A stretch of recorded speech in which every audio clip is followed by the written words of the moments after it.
7 ದಿನ 7 ತಂಬುಳಿ ರೆಸಿಪಿಯಲ್ಲಿ ಇವತ್ತು ನಾನು 2ನೇ ದಿನದ್ದು ತಂಬುಳಿ ರೆಸಿಪಿನ ತೋರಿಸ್ತಾ ಇದ್ದೀನಿ. ನಾನು ತೋರಿಸ್ತಿರೋದು ಇವತ್ತು ಜಜ್ಜಿದ ಮೂಲಂಗಿ ತಂಬುಳಿ ಹೇಗೆ ಮಾಡೋದು ಅಂತ ನೋಡೋಣ. ಅದಕ್ಕೂ ಮುಂಚೆ ಯಾರೆಲ್ಲ ಹೊಸ್ದಾಗಿ ನನ್ನ ಚಾನಲ್ ನೋಡ್ತೀರೋ ಪ್ಲೀಸ್ ನನ್ನ ಚಾನಲ್ನ ಸಬ್ಸ್ಕ್ರೈಬ್ ಮಾಡ್ಕೊಂಡು ನೋಡಿ. ನೀವು ಸಬ್ಸ್ಕ್ರೈಬ್ ಮಾಡೋದ್ರಿಂದ ನಾನು ಹಾಕೋ ಎಲ್ಲ ಹೆಲ್ದಿ ವೀಡಿಯೋಸ್ ನಿಮಗೆ ಬಂದು ಸೇರ್ತವೆ. ಈಗ ಹೇಗೆ ಮಾಡೋದು ಅಂತ ನೋಡೋಣ. ನಾನಿಲ್ಲಿ 2 ಮೂಲಂಗಿ ತೊಗೊಂಡಿದ್ದೀನಿ. ಇದನ್ನು ಮೊದಲಿಗೆ ತೊಳೆದು ಸಿಪ್ಪೆ ತಕ್ಕೋತಾ ಇದ್ದೀನಿ. ಮೇಲಿನ ಸಿಪ್ಪೆ ತಕ್ಕೋತಾ ಇದ್ದೀನಿ. ಈ ತಂಬುಳಿ ಅಂತೂ ಸಖತ್ ಟೇಸ್ಟಿಯಾಗಿರುತ್ತೆ ಮತ್ತು ಮುದ್ದೆಗಂತೂ ಒಳ್ಳೆ ಕಾಂಬಿನೇಷನ್ ಅಂತ ಹೇಳ್ಬೋದು. ರಾಗಿ ಮುದ್ದೆ, ಜೋಳದ ಮುದ್ದೆ ಜೊತೆ ಒಂದು ಒಳ್ಳೆ ಕಾಂಬಿನೇಷನ್ ಅಂತಲೇ ಹೇಳ್ಬೋದು. ಅನ್ನಕ್ಕೂ ತುಂಬ ಚೆನ್ನಾಗಿರುತ್ತೆ. ಒಂದು 5 ನಿಮಿಷದಲ್ಲೆಲ್ಲ ಮಾಡ್ಕೋಬೋದು. ಮಾಡೋದು ಮಾತ್ರ ತುಂಬ ಈಸಿ, ರುಚಿ ಮಾತ್ರ ಅದ್ಭುತವಾಗಿರುತ್ತೆ. ಒಂದು ಸಾರಿ ಟ್ರೈ ಮಾಡಿ. ನಿಮ್ಮ ಮನೇಲಿ ಇದೇ ಥರದ ತಂಬುಳಿ ಮಾಡ್ತಾಯಿದ್ರೆ ನೀವು ಇದೇ ಥರ ಮಾಡ್ತೀರಾ ಅಂತ ತಿಳಿಸಿ ಕಮೆಂಟಲ್ಲಿ.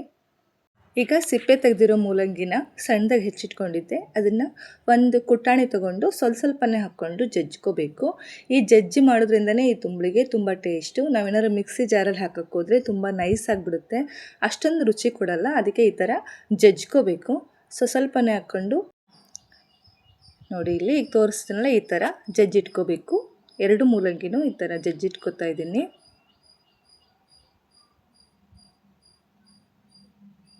ನೋಡಿ, ಈಗೆಲ್ಲ ಮೂಲಂಗಿನೂ ಜಜ್ಜಿಟ್ಕೊಂಡಿದ್ದೀನಿ. ಈಗ ಒಂದು ಮಿಕ್ಸಿ ಜಾರ್ಗೆ ಹಸಿ ಕಾಯಿ ತುರಿನ ತುರಿದಿಟ್ಕೊಂಡಿದ್ದೆ, ಒಂದು ಅರ್ಧ ಹೋಳು ಅದನ್ನು ಇದಕ್ಕೆ ಸೇರಿಸ್ಕೊತಾ ಇದ್ದೀನಿ. ಸ್ವಲ್ಪ ಕೊತ್ತಂಬರಿ, 1 ಸ್ಪೂನ್ ಜೀರಿಗೆ, ಸ್ವಲ್ಪ ಹುಣಸೆ ಹಣ್ಣು, ಖಾರಕ್ಕೆ ಖಾರದ ಪುಡಿ, ಸ್ವಲ್ಪ ಪುಟಾಣಿ ಹಾಕ್ಕೋತಾ ಇದ್ದೀನಿ, ಒಂದು 2 ಸ್ಪೂನಷ್ಟು. ಈಗ ನಾನು ಗುರಾಳ್ ಪುಡಿ ಹಾಕ್ಕೋತಾ ಇದ್ದೀನಿ. ಹುಚ್ಚಳ ಪುಡಿ ಅಂತಾರಲ್ಲ, ಅದು 2 ಸ್ಪೂನ್ ಹಾಕ್ಕೋತಾ ಇದ್ದೀನಿ. ಇದನ್ನು ಹಾಕೋದ್ರಿಂದನೇ ಈ ತಂಬುಳಿಗೆ ಸಖತ್ ಟೇಸ್ಟ್ ಬರೋದು. ಈಗ ರುಚಿಗೆ ಉಪ್ಪು ಸೇರಿಸ್ಕೊಂಡು ಸ್ವಲ್ಪ ನೀರು ಹಾಕ್ಕೊಂಡು ನೈಸಾಗಿ ರುಬ್ಕೊಂಬರ್ತಾ ಇದ್ದೀನಿ. ನೋಡಿ, ಇಲ್ಲಿ ರುಬ್ಕೊಂಬಂದಿದ್ದೀನಿ. ಮಿಕ್ಸಿ ಜಾರನ್ನ ತೊಳೆದು ಹಾಕ್ಕೊಂಡೆ. ಈಗ ಈ ತಂಬುಳಿಗೆ ಜಜ್ಜಿಟ್ಕೊಂಡಿದ್ವಲ್ಲ ಮೂಲಂಗಿ, ಅದನ್ನು ಸೇರಿಸ್ಕೊತಾ ಇದ್ದೀನಿ. ಸೇರಿಸ್ಕೊಂಡು ಚೆನ್ನಾಗಿ ಕಲಿಸ್ಕೊಂಡು, ಇವಾಗ ಏನಾದರೂ ಉಪ್ಪು ಹೆಚ್ಚು ಕಡಿಮೆ, ಉಪ್ಪು ಬೇಕು ಅನಿಸಿದರೆ ಹಾಕ್ಕೊಳ್ಳಿ, ಕಡಿಮೆ ಅನಿಸಿದರೆ. ಈಗ ಒಂದು ಈರುಳ್ಳಿ ಒಗ್ಗರಣೆ ಕೊಡೋಣ. ಇಲ್ಲಿ ಒಂದು ಸಣ್ಣ ಈರುಳ್ಳಿನ ಸಣ್ಣದಾಗಿ ಹೆಚ್ಚಿಟ್ಕೊಂಡಿದ್ದೆ. ಅದನ್ನು ಗ್ಯಾಸ್ ಮೇಲೆ ಒಂದು ಒಗ್ಗರಣೆ ಚೌಟ್ ಇಟ್ಕೊಂಡಿದ್ದೀನಿ. ಅದಕ್ಕೆ ಸ್ವಲ್ಪ ಎಣ್ಣೆ ಸೇರಿಸ್ಕೊಂಡು ಸಾಸಿವೆ, ಹೆಚ್ಚಿಟ್ಕೊಂಡಿರೋ ಈರುಳ್ಳಿ ಹಾಕ್ಕೋತಾ ಇದ್ದೀನಿ.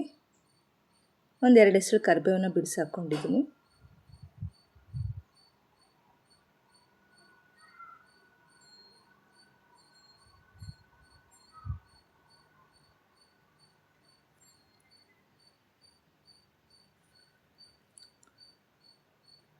ಚೆನ್ನಾಗಿ ಫ್ರೈ ಮಾಡ್ಕೋಬೇಕು, ನಿಧಾನ ಉರಿಲೆ.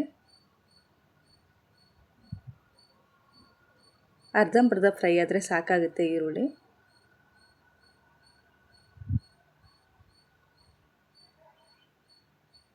ನೋಡಿ, ಈಗ ಒಗ್ಗರಣೆ ರೆಡಿಯಾಗಿದೆ.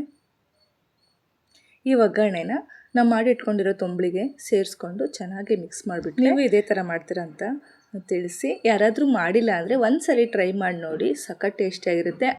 5 ನಿಮಿಷದಲ್ಲೆಲ್ಲ ಮಾಡ್ಕೋಬೋದು. ಸಖತ್ ಟೇಸ್ಟಿಯಾಗಿರುತ್ತೆ ಮತ್ತು ಆರೋಗ್ಯಕ್ಕೂ ತುಂಬ ಒಳ್ಳೆಯದು.